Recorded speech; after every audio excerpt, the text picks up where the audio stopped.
Here we go. Boom. Hey, y'all. This is Rev Bruce. I was over here in the studio going off on a monologue and was about a minute or two into it before I realized you got to hit the button, brother. And so guess what? That's what happens when your time is off and your mind is off. And so guess what? Like my daddy used to tell me, if your mind wasn't tied to your behind, you would lose it. And so here I am right now, and I'm just going to keep on rolling. Get yourself together in 2020. Get your stuff together in 2020 because we're losing so much right now. We don't want to lose our minds to go along with it, right? I heard Dr. Khalid Muhammad a long time ago said, and it's in the it's Public Enemy used it. He said, we got over here, we lost our culture, our religion, and our God. And many of us, by the way we act, we even lost our minds. Listen, you better stop this. You better stop this foolishness and get with it right now and understand you get your health together, get your finances together, get your life together, right? And I say that in the sense that today is the time to get it right. And so I've got this brother coming on here today, brother beloved, good friend of mine from way back, and this conversation should be stimulating because I already know I'm already excited as we get on with this. And so without any further ado, I've got the poet extraordinaire, the master teacher, the sensei from the Dogon Dojo, none other than Kevin Rakeem White. What's up, brother? Hey, peace, love, and power, family. How you feeling? How you feeling? Oh man, I'm truly blessed, man. Glad to have you on here, man. Glad to see that life is, treating you good. And so, man, I'm just excited to be able to connect. And for people that don't know, we just adjusted the time. Brother's been teaching and doing his thing already today. He's already been active, right? For some of y'all so-called community activists, Saturday is not just your day. You still need to get involved with the community, with the children, with the youth, and still support what else is going on in your community. Listen, man, I just gotta start this off. You've been doing poetry, you've been writing poems and plays and teaching, doing the rites of passage. And man, I have to tell you, just by sheer energy alone, right? The transfer and the transformation that I hear half the time when you share is something amazing. So I'm gonna pop this on you right now so you can prepare yourself. I need you to give me a couple of bars when we get to the end so we can wrap this thing up. So get your mind right for that. But listen to this. I want to get into your first recollection of your discovery or introduction to Black literary voices, whether it be in the form of poetry or long form prose. What's your memory of your earliest encounter with Black voices in a literary form? Oh man, that's a great question. It's interesting because the first thing that comes to mind is a movie, and a movie that, excuse me, that I was watching, Slam, a movie called Slam, with Saul Williams, who was lead, and I also had my 10th grade teacher, my 10th grade English teacher, who introduced me to Langston Hughes, right? And so, Langston Hughes, well, I would say Langston Hughes was, and then at that time, it just was a lesson for me. It didn't do anything outside of it sat with me, but based on where I was in life, I didn't find anything to do with it, right? And so one night, moments later, watching Slam one late night, and it touched me, man. I saw how a brother was able to use his voice, especially when he was in prison. And so he was able to in prison. It's a prison scene with these brothers. They coming around him and looking like they want to get down, and he just stood up and started using his words as his weapon. And so those would be the earlier moments for me that pushed me to where I am today. All right, Slam. That's you threw me for a loop right there. I was just watching Beat Street the other night, so I know it's like, the nostalgia of it, right? And so with this this movement towards supporting Black creators, Black content creators, Black artists, Black businesses, that's come out of a lot of this Black Lives Matter, with it trending. Yeah. And so with that, you also have a lot of airplay for a lot of the movies we used to, just fiend for on the weekends. Now most of the time they just give us Norbit and Coming to America every now and then, but now we're getting a little bit more of the library of Black art. So Slam, that somebody needs to figure that out. They need to figure that out. And so, poet, playwright, author, when did you first sense that you had a knack for this storytelling and the interweaving of words and these patterns and rhythms, man? So it's interesting because around that time, I was introduced to a program called Freedom Schools back in 1999. Excuse me. I was in 11th grade. I was a high school student at Ben Franklin High School, and a mentor by the name of Ruben Mills had introduced this Freedom School program to me, and I fought like all life, just because I was into something else. I was somewhere else in my mind and in my life, and I just didn't want to do it. So eventually, put me into it, pushed me, and I found that we had to go to Tennessee. And so Tennessee was where we did a national training. But in high school, this was the first group of high school students actually to go to Tennessee. It was 200 of us. And on a plane, one of the brothers in that group of 200 was a brother named Marion Wilson. And there was a sister named Nadira Suleiman. And we had started a conversation. And then he was an MC. And he was like, yo, we should like put a rhyme together and and he, start talking his talk. And I'm like, all right, well, we, saying, let's look at it, And mind you, prior to this, I didn't write. I didn't write poetry. I didn't have a love for it or anything. And so it was that experience that I had in Tennessee with 200 high school students from Philadelphia that actually got me pulled me all the way in, right? And then it sent me back to the Langston Hughes, and it sent me back to Slam, right? To what rewatch these things. So when I was there, it showed that other people took a liking to how I put words and things together. So it brought attention to me that I hadn't received at that time, at that moment, right? And so it's like a basketball player who never got attention and got on the court and knew he could make a shot, right? And then he realized, oh, well, this might be what I do. Then let me go ahead and play with this, right? Until when you don't have it, it hurts you. So that would be my piece. Yeah, that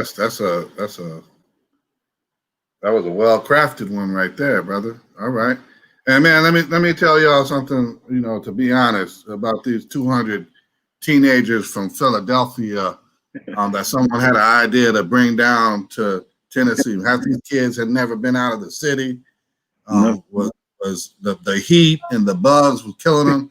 Oh man, that was the toughest group I had to train down there. Man, I was like, come on now, y'all. They came there. Wait a minute, they came out there with Timbs and cargo shorts. Hey, stop talking about my people, man. Bill Figure G's and everybody from Strawberry Mansion on out. I said, man, come on, what's up? And so that was a wild affair, but I mean the positive effect. It had on a group of young people who have out of that 200, the explosion of stuff that I still hear people sharing and talking about and their progress. Yeah, I'm like, man, to see that and still heartwarming in the sense of what if we multiplied that and did Yeah. that as a nation and not just a community or select group with one organization. So hats off to you, man, embracing the experience. And I never would have knew that that occurred on that bus Yeah. on the way home. Yeah, man. So Yep. that brings me to my next thing about your work with children and youth. The rites of passage, Mhm. and that you promote and assert that you are as an individual part of the collective. How did this Haley Farm and CDF Freedom School experience influence your approach and strategy to your entire body of work? Well, so I have to look at before CDF. You know, I come from North Philadelphia. Uh, my living circumstances. I have a lot of brothers and sisters first and foremost, and so brothers and sisters, we don't always get along, but we love each other, right? We there when we need to be, and we'll move from there. But what CDF that experience gave me was an extension of other brothers and sisters who wasn't forced to be around me, wasn't Mm-hmm. responsible for me, didn't have to be responsible for me, but was responsible for me. You know what I mean? And like until till this day, that was like in itself it was its own rites of passage. And so it was. I mean, brothers that I've met, I'm still in community with, right? Yeah. And so it showed me what trust was, what loyalty was, what respect was, what discipline was, what it meant to be in a community and not be in the same space as somebody, but still can be in a community with them, right? And so I can Mm-hmm. be in New York City or Philadelphia or California and still have a brother in St. Louis who loved me just as much as my blood brother, right? Mm-hmm. And so this is where this concept of blood is thicker than water. Yeah, that's true. But when you look at water, I have a different take on it because those who weren't of my blood, they was going in the same direction or had the same spirit as me, right? Mm-hmm. Which in the long run meant more, right, to me in terms of a weighing of a balance that they understood more of where I was going, and then they were able to roll out with it. And so I can call people today, I mean, till this day, and to be exact, man, I got my boy, my Dave Lindsay Jr. You know what I mean? So over in Boston right now, but from St. Louis, you know what I'm saying? And that's Yeah. my brother. Hey, that's my business partner, my brother. Love is love. And so through going to nationals Mm-hmm. and you have to look at this, man. I was a kid, right? Yeah. I was a kid who became a man in freedom schools. I was a kid, I was a boy who became a man during this training. And so during the development, I was with other boys who actually grew as men. So me and they were now men, right? And I'm just naming one other individual. There's a whole Yeah. slew. And just to give you a few, I got Brandon Corley, you got Tad Gatlin Jr., you got the Terry Wilsons, you know what I'm saying? You got Mm-hmm. the Emmanuels, you got so many individuals from different parts of the country. And I'm like, wow, I love this feeling. This is the first time I'm getting this feeling in this brotherhood like this. I want to be able to pass this on to younger people, younger brothers, and teach them these things that I'm learning, right? Because in Freedom School, Yeah. one of the things that we were taught in Philadelphia from our master teacher, who was Dr. Greg Carr, is to train your replacement, right? And so Mm-hmm. everything that I was feeling and all these principles that's building me up, it's like, all right, it's nothing if they stay in me. So what can I do to now pass this thing on, right? And so that's where you get into, what I do today, man, and I love it. And actually, I love it, man. It's just straight up and down. I don't even know what to say about it, man. It's just that for me. It's that for me. You know what I mean? Yeah. I mean, it's an experience and life-changing experience, especially for young African American males, young African Americans. I've seen people try to document it Mhm. and put it in an article or anything like that to capture the experience. I have yet to see anyone be able to fully articulate it in a manner that gets to the emotion and the depth of what does it mean to link up with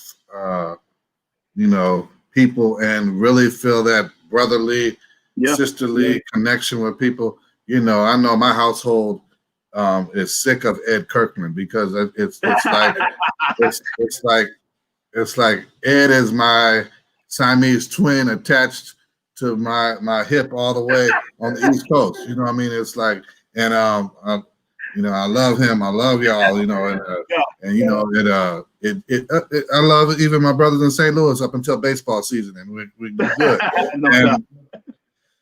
But that whole experience, that Freedom School experience, and you mentioned Greg Carr, the mind blowing, right? The brother could talk to you about what they were doing in the Valley of Kings before it was called the Valley of Kings, and before they had a name for the language and the people, and then turn around and talk to you about pop culture. It's amazing. It's amazing. Amazing. And I thought I read books, but that man is a bibliophile. he is amazing. So I can only imagine. But that experience, how would you describe that experience and try to encapsulate it into a single word or phrase, if you could? What would you do? That's a good one. I would say it's where seeds go to be planted and allow the freedom to develop into trees.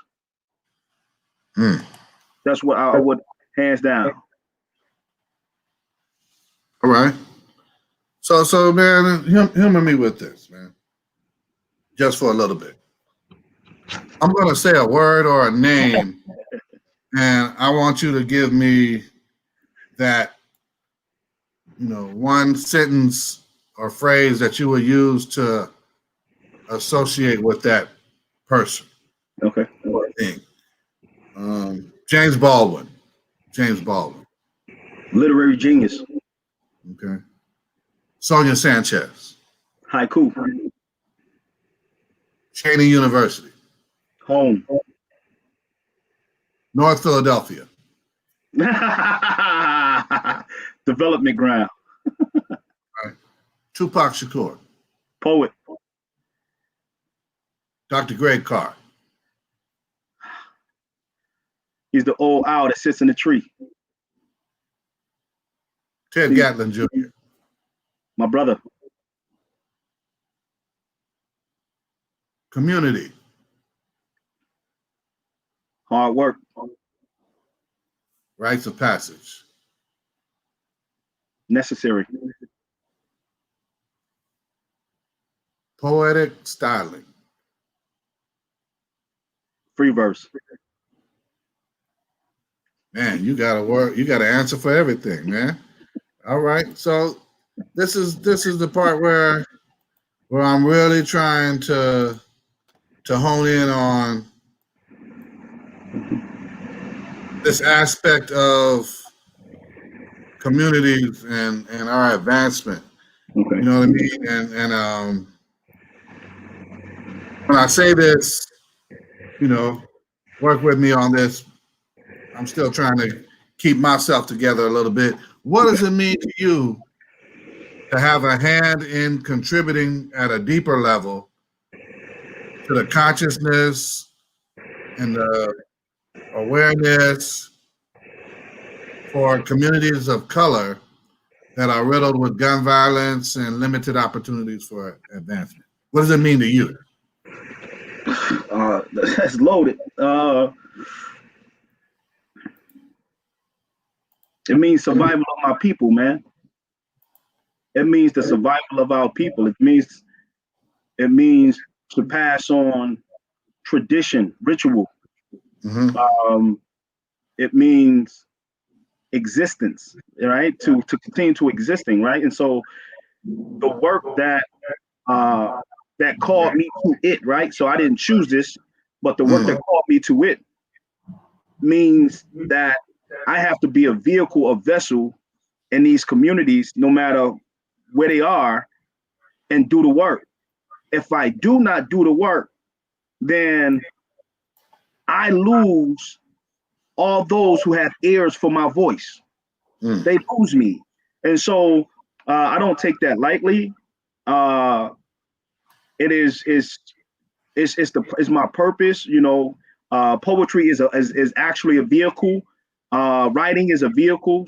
All these are vehicles, but the purpose is to be able to get to those people and do that work. So and be consistent with it. And so every avenue I can find to be able to get that thing heard, I'm going to do it. And that's what I've been doing. And it's not the easiest. It's not always loving. It's not always as simple as a video or as a picture may make it seem. Yeah. And I have to say this out of the utmost respect for any ancient or ancestor that has come before us, but I also say it in light of everything I've seen in you and heard out of you. You are the combination and duality of the griot and the prophet. It's the prophet may not be loved in his own home and understood, but he's compelled to say what he has to say for the sake of the people. I mean, the griot has to carry the message and the burden of this history that he knows that has hurt and estranged his people through this whole diaspora, but he still has to ring the bell and sound the trumpet and the alarm, because if he doesn't, then it'll be forgotten by his people. You know what I mean? And so I see if you could split it and the right foot be one and the left foot be the other, that's the path that you've had to walk. Because as a man, you've been enlightened, and once your eyes have been opened, it's hard to shut your eyes to the thing that you've been drawn to. I would agree wholeheartedly, and sometimes it's conflicting with what the machine says you must do, right? Or I'll do it this way. It's like having a family, but still have a love and desire to be an artist. And what I mean by that is this, where you must spend that time for your family and help develop your family, and then the artist wants to speak or be in his or her space. Yeah, with that balance, you got to throw those two back and forth. Yeah, it's a you mentioned the term conflict. It's a conflicting, if not compromising, position to be sold out in a positive manner for the mission and vision that has been given to you for a people who may not be even aware that something's wrong, because the status quo seems this is cool. I mentioned it to you earlier. It's like the Wizard of Oz, and when the wizard said today the color is green, folks start buying green socks and green, shoes and gaiters and stuff. And then you're saying, wait a minute, it's not about the colors. What are we? How are we living? Yeah. Right. And to go along with that, as a minister, I have a hard time with Christians because they're like, oh, we all ought to get along. I said, well, you must not have read the Bible, because they didn't get along. You must not have read the Bible, because last time I checked, there was some church folks that turned Jesus in. You know what I mean? It was, I mean, so the idea of let's just get along and you don't need to say anything to rock the boat is not a concept of community or progress, because we'll always be in the same place. And so you will be conflicted. Yeah. And to take you further, some Christian will tell you, hey, yeah, you know, the brother of the Lord wrote this letter in the Bible, and the other brother of the Lord, he was the pastor of the church. But while he was out there preaching, they didn't want nothing to do with him. Yep. We forget that part, that they didn't believe until after he was gone and taken from them. But we were, oh yeah, you know, James and Jude, they were brothers of the Lord. And but hold on. We forget that when he was getting them nails put in them, they wasn't with Mary. No, mama, you go ahead. I don't want to be associated with that. And so as the prophet, let me get lonely sometimes. Bruh, hey man, listen. If you, it's a book out. I'm not sure, but it's this book where it started talking about men crying in the dark, right? And so it's this the feeling of being a rock for everybody, but not having a rock for yourself. You know what I'm saying? At the middle of the night. And so what you have to do in order, because you got to understand, once you come out of a mission, when you come off of a mission, you have to cleanse yourself, right? Yeah. So that the mission that you just went on is not in your home now, right? Causing conflict between your children, your wife, and your people. So now you got to cleanse yourself, but the people in your space don't always understand the mission. They give you space to do you, right? Because they know you went out, you know what I'm saying, on the mission. Yeah, but yet you helping me right now. Come on, bring it in. But yet and still, what you need is a space to yourself, because it's a sacred space, and it's ritualistic in terms of the mission. The mission of helping people is not just something. Is not haphazard. It's not something that you just go out and do, or see somebody walking across the street. It's not an event. It's not an event. By far, right? And so all this thing is, and that's why even within my company, man, the pillars that we stand on: remember, rekindle, reclaim, and restore yourself to your spiritual greatness. And so what this look like, and what that means, is this: everything starts in spirit. So if you have the police rioting, or the people responding, and then everybody's out, that's the second phase. That's long after it's as long after it's beginning, right? Yeah, that's the manifestation of it. That's the physical manifestation of it, right? And so understanding that, then you know how now it's like, okay, I must engage with this differently. I cannot engage with this based on what the machine is saying and what I'm seeing. You have to use that wisdom of spirit into that. But when you come out of it, at the end of the day, or whatever the case may be, you have to cleanse yourself, because if it stays on you, right? And so this is where we talk again back to that my dark room, right? Getting back to it to make sure I'm balanced for my children, so once that happens and I'm cleansed, then I can get back in that space to be balanced. But guess what? There's gonna be many times you might be called at night, in the middle of the night, and that means not called to leave your night. You might not to leave your house, but call to a pen and pad in the middle of the night, where you want to get some rest. I want to stay asleep, man. I'm tired. My body's worried, right? Because of work. But you get that call deep in night. I can't fight that. People, I can't fight that. I have to wake up, and people don't. And that's the other thing. We don't really understand. For my process is not just me. Let me put some cool words on the paper that don't work that way for me. You know what I'm saying? These things come in visions. These things come in dreams. This come at looking at what's going on in the world and with the world, right? And so once you see that, then that then takes me or push me to put something forward.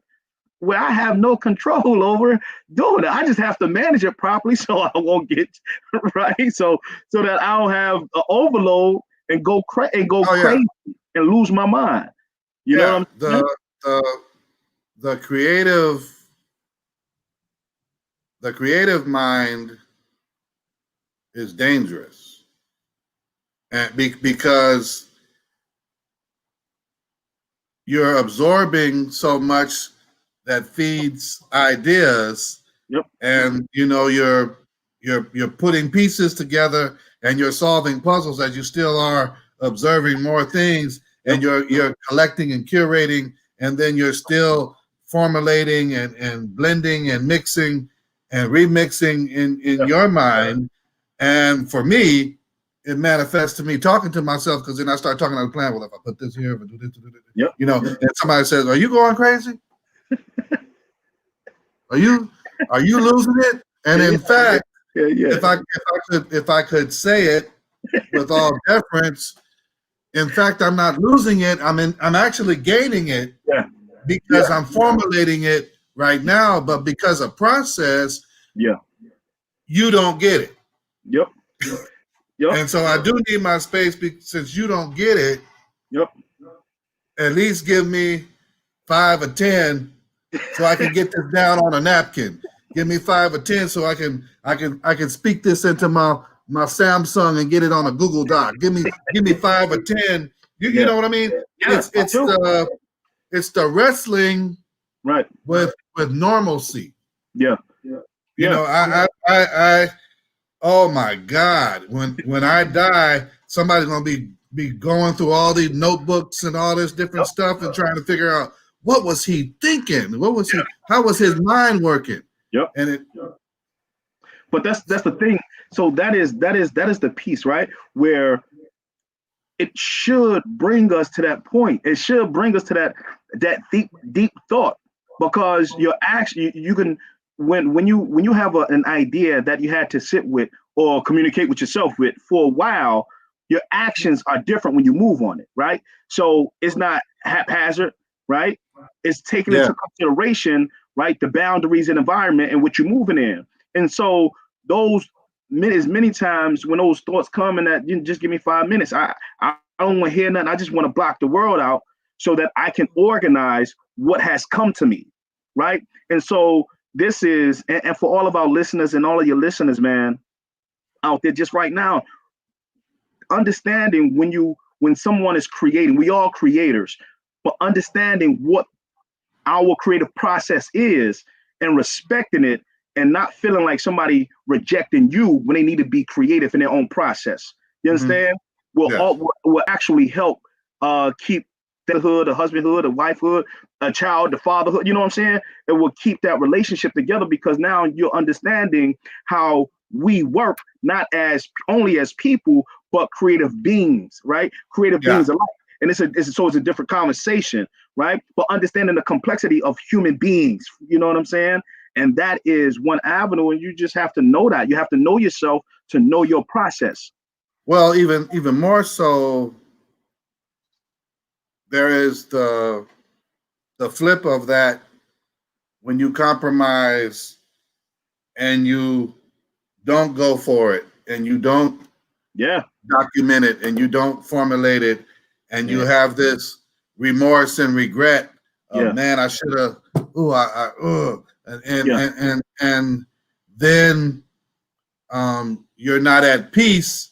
And as I heard a wise man said, you're actually diseased because you're diseased. You are no longer comfortable, because this thing that came your way Mm-hmm. has now disintegrated into almost mist. Mm. Yeah, when you don't take up that, when you don't answer the call, right? When you don't answer it, when you know it's something rich in the bottom of your belly, when that intuition is kicking you, all about, and I think the interesting thing is that I grew up hearing that, women have like a strong they're intuitive, Yeah, very intuitive. They have yeah. this strong intuition and things that's and men, as if men aren't intuitive. And I so that which I grew up on, I found to be a system that didn't work for me. And I'll put it that way, right? And so now we arrive at these places. When you hear that thing in you, you know what I'm saying? You got to put that in perspective. You got to sit still and try to figure that out.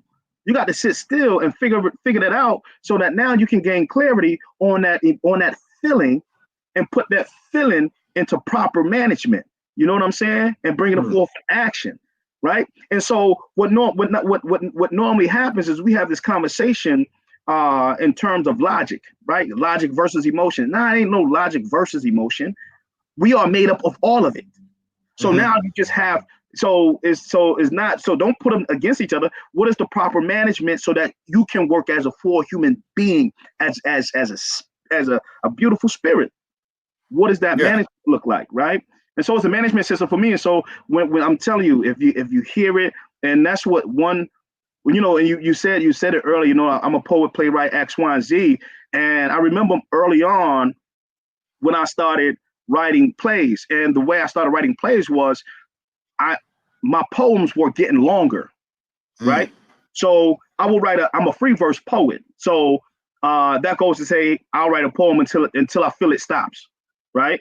I'm good. So I was writing poems, and again, going like you said, taking in all of these other things.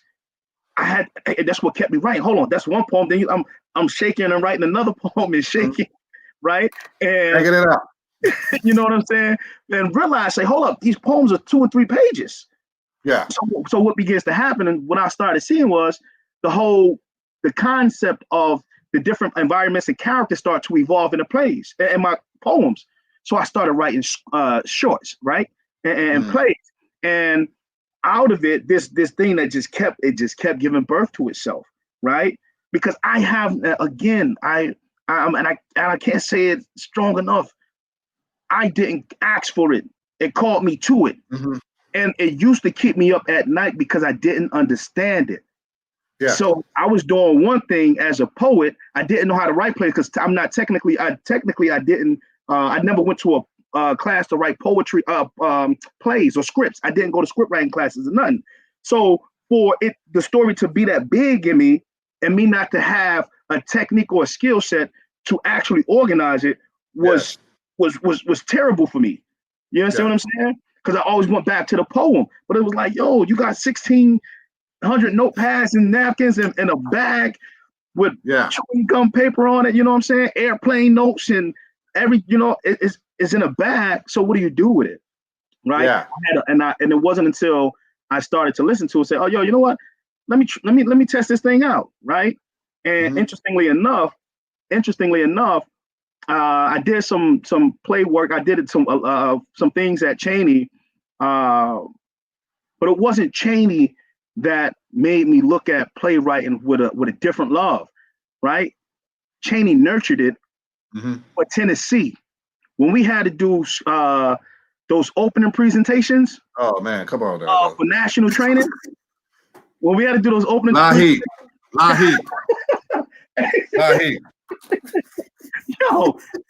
Yo, but that's what I'm saying. Like, yo, it took it. It did something else. It did something else to me. Man. Right?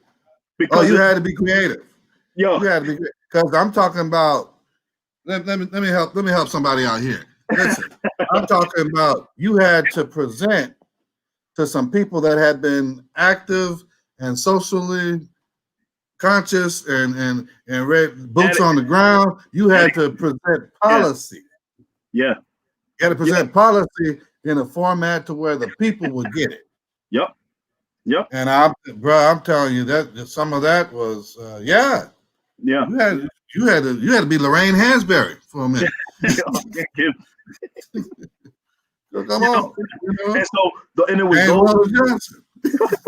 it was those moments that turned me into something else, right? And so that something else was welcomed because at that time, where I was at that stage of my life, I understood that I was evolving, right? Yeah. I knew I was changing. I no longer wanted to be. I no longer made a decision to stay who I was, right? When I was that, I allowed myself to be open and allow that art to evolve. And some of the things that came out of that, man, I'm telling you, you were there, hundreds, thousands, jokers were there, and just the response, right? Because I can't say I take this thing and I say, okay, I'll put this together and I can judge that. That's a 10. I don't do that. I can't judge. I'm harder on myself than anybody gonna be hard on, you know what I'm saying? And it was the if my man Dave, and I know my people out there, and he did that one of these good old days, you know what I'm saying? And the way that it happened, you're talking about I had to interact with people who were smarter than me, who are more creative than me, who are older than me. You know what I'm saying? I think I might have been the youngest person the whole time. And so this elders, adults, all at the same time. And so to be able to sit at a table and in that space is what gave me that light. You know what I'm saying? Yeah. Well, it can be intimidating, you know, and straight up and down. I'll tell you this, you know, man, and take this and put whatever feather you want to put in your cap for it, or however. That space as a Ella Baker trainer within Freedom School puts you in a room of, you know, you were hot stuff on your site or whatever in your region, but when you get in that space with other leaders, you are humbled. And then as a group of leaders, we all have voices. And part of our discipline is to, you know, when do you quiet your voice and when do you make your voice resound with greater volume? No doubt. Because I would say we wasted 98% of the time trying to figure out who's going to shut up. But that 2% was spellbounding excellence. Yeah.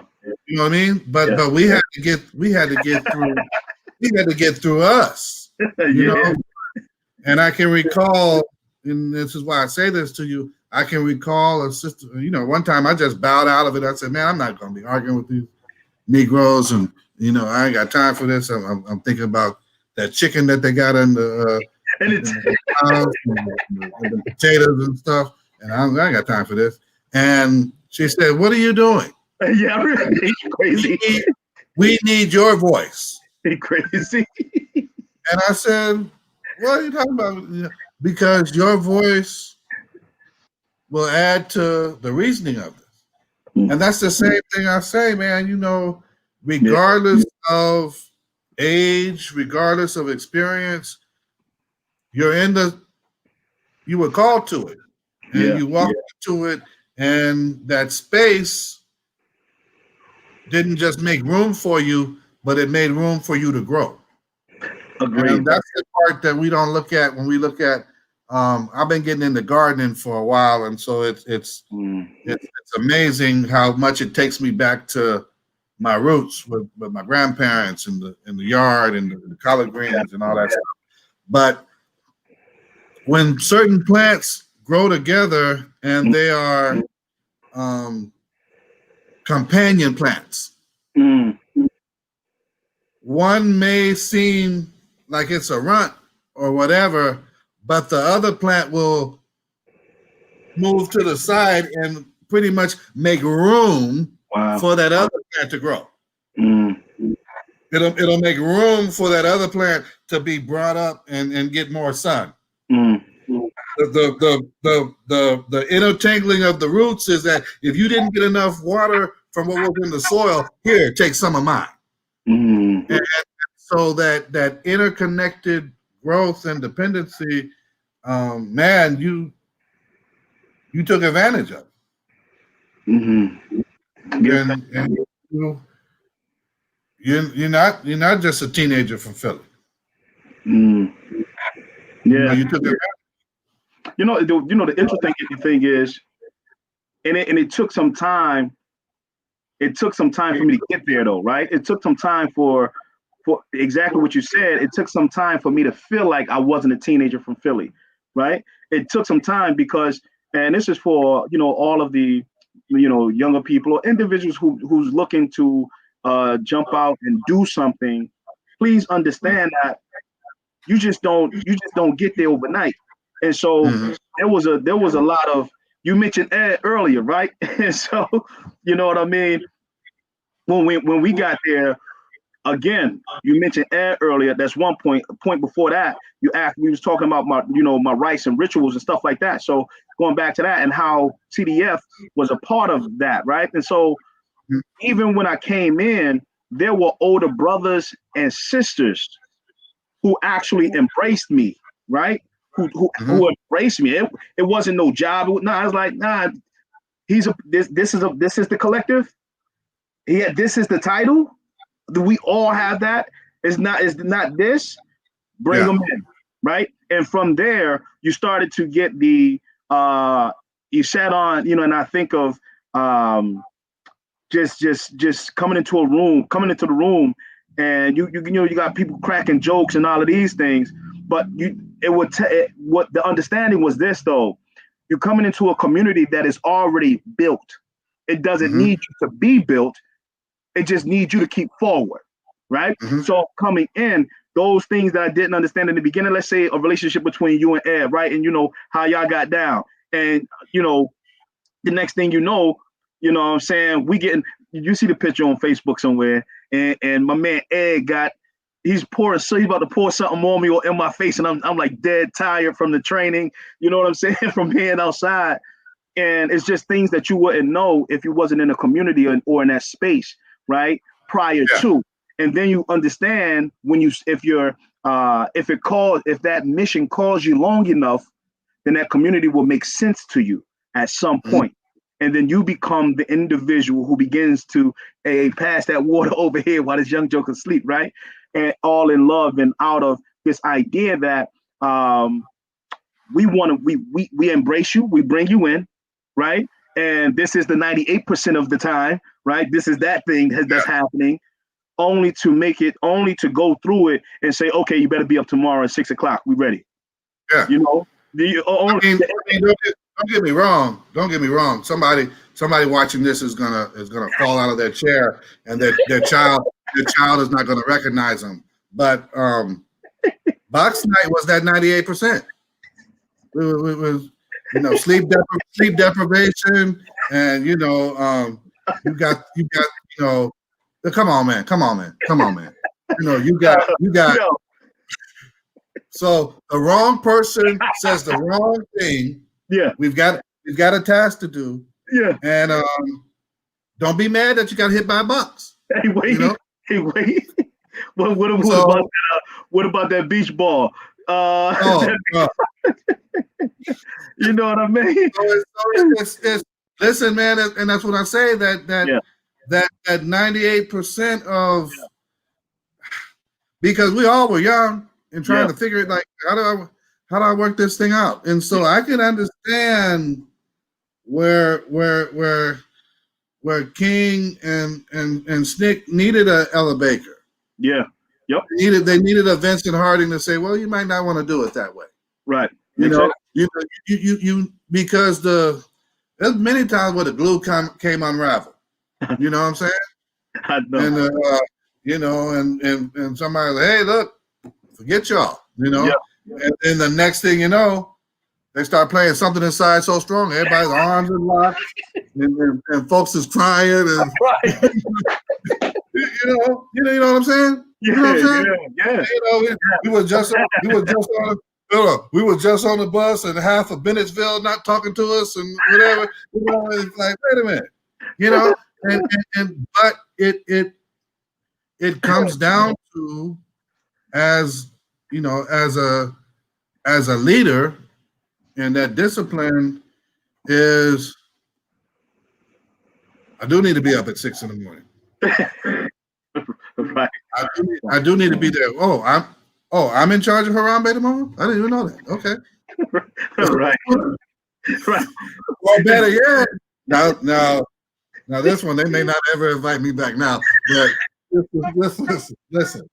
Better yet, but I'm training folks. I'm tired. You know, I got these boots on.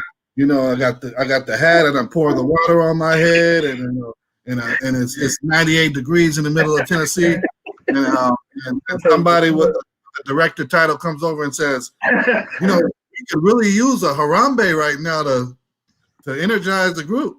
Like, say what? say what? Yeah. So, you know, the whole idea of, you know, like, freedom school, how you feel? Like, what? What? You want me to do that right now? So, you know, I'm not trying to give up all the trade secrets and anything like that and break code. Right. But it was like, you hear that, and then you look to the people beside you and say, all right, y'all, I need y'all right now. Whatever we got to pull together, right? Yep. Which is all, you know, Kiswahili, you know, Harambe, yep. Pulling together, right? So whatever we got to pull together, let's do this now, right? You know, I know I'm tired too. You know, you got it. You know, and I think that's the when we talk about inspiring someone, right? That's the breath I have to breathe into you to give you more life. Yeah. When you don't feel like you have enough. Yep. CPR, it requires the compressions. Yeah. But that's pushing something out. Yeah. But in between those compressions, I've got to close off those nostrils and breathe in to somebody. Yeah. And that's the breath of life that we're supposed to carry with folks. Inspire. Yeah, that's the selfless. That's the selfless. That's the selfless aspect of it, right? Knowing that, I don't care how we feel, what we just doing, it's time to go, and it's go time, right? That's the selfless aspect to that, man. Just a piece of that, which has shown itself many times over at nationals and just being in a community with us. You know, it showed itself many times. Excuse me, over, and so it's real. It's real, man. It's real. Love every bit of it. They ain't gonna invite you back though. No, they're not gonna do that. Bad enough. Say hi to everybody. Bad enough. Hi and bye. Because bad enough. CDF California won't call me back, but you know they love me. They love me. They always get me to do something out here, and it's like crazy because I'm like, oh, I didn't know you were part of CDF. Oh wow. I did a little something for him for a little while, you know. So, you know, but you know, you know, and that's the part that always keeps you connected. Yeah. You know what I mean? Because at home, no, I don't play the same role I played at national, or right? I agree. Any regional or Shaw or any of that, right? You know, but you know, I've also progressed into something else. Yeah.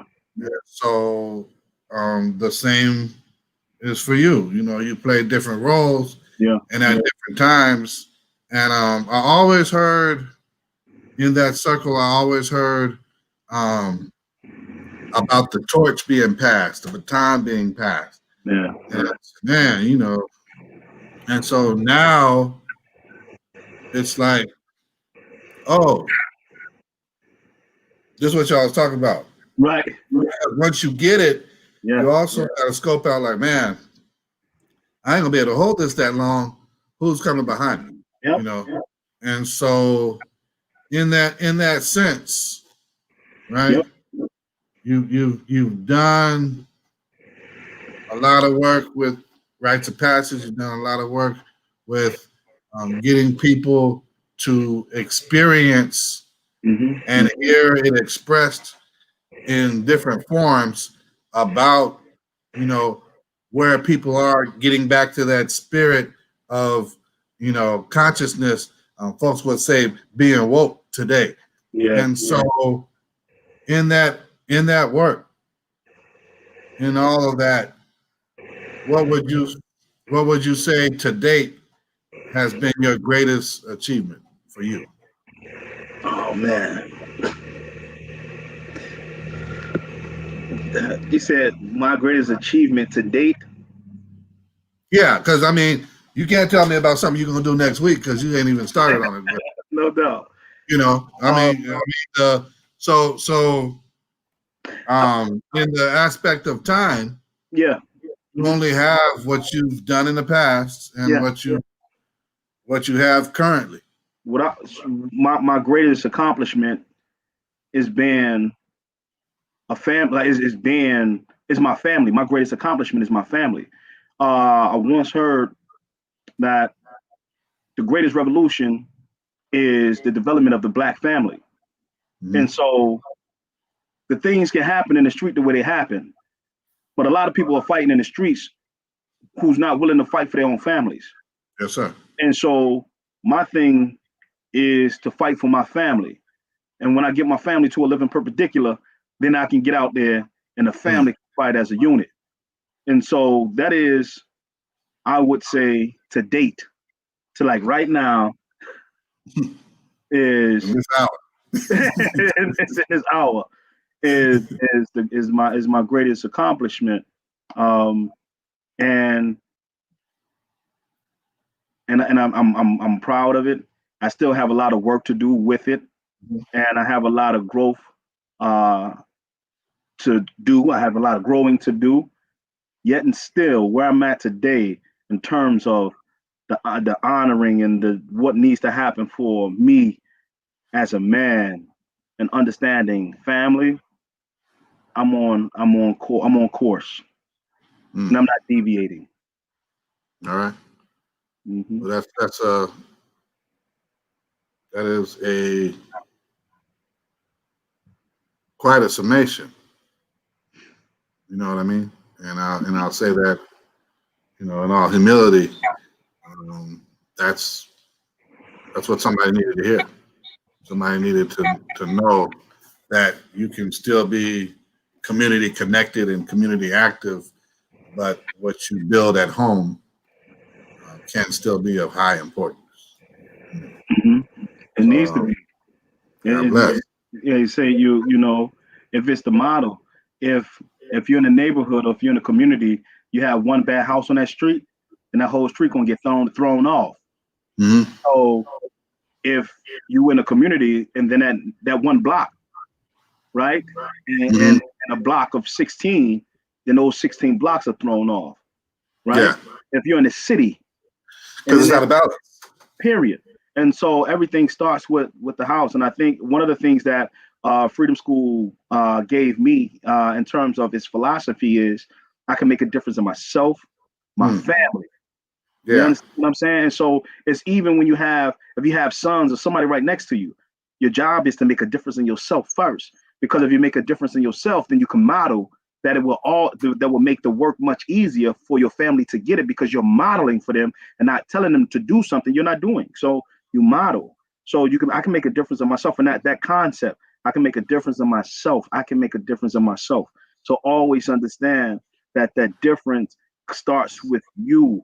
If you out, if you're on whatever work you're in, on whatever you're doing today or have done yesterday, will do tomorrow, it all is a reflection of what's on the inside of you, and that's what it comes down to for me.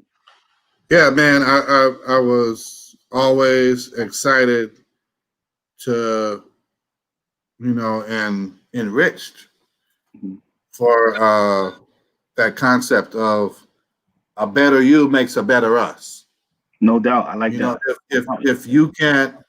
if you can't make any other contribution to your community, Mm-hmm.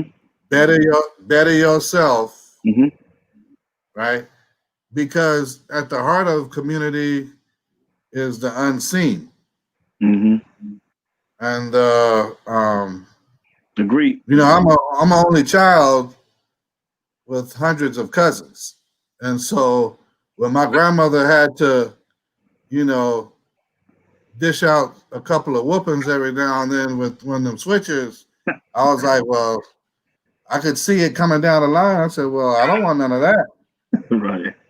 And so it began to, it cuts down on the resources that have to be used. And so I probably saved a branch or two in Yeah. in the environment of the Jackson legacy. So No doubt. but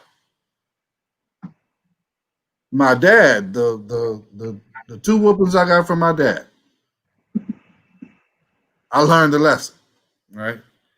And my dad's probably 3 inches shorter than you, and so he ain't that tall. You know what I'm saying? And so, and the last one I got, I was taller than him. I was looking down at the top of his head, but I had enough respect for him Yeah. to know that all right, let me bow down, and that's part of this whole thing of, are you contributing or taking away from Mm. what needs to go into the betterment of us all, Yeah. right? And so, man, I have to say, man, you are a contributor. I give You thanks, are, man. you're a contributor, man. It's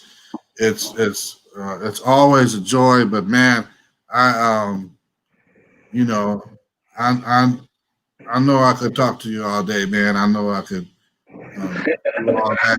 And, I know you already been working today and everything. I don't want to overwhelm you. I don't want to take too much from you and your family, man. And I truly appreciate you being on here. You have caused me to open up so much more that Shaquita Pegues will not return my call when I ask her for something at Freedom School now. I'm gonna have to go with my hat in my hand now. You know what I mean? And so, blessings, blessings to you, man. Oh man, likewise, bro. I wish, hope, and pray that whatever you've seen so far will be multiplied in the future, and that I know you're no longer in Philly. You're in Rochester, and we all who watch the news know it's going on up there right now. But like the preacher told me one time, this too shall pass. No doubt. No doubt. It's just today, and so God be with you, man, and your family, and it'll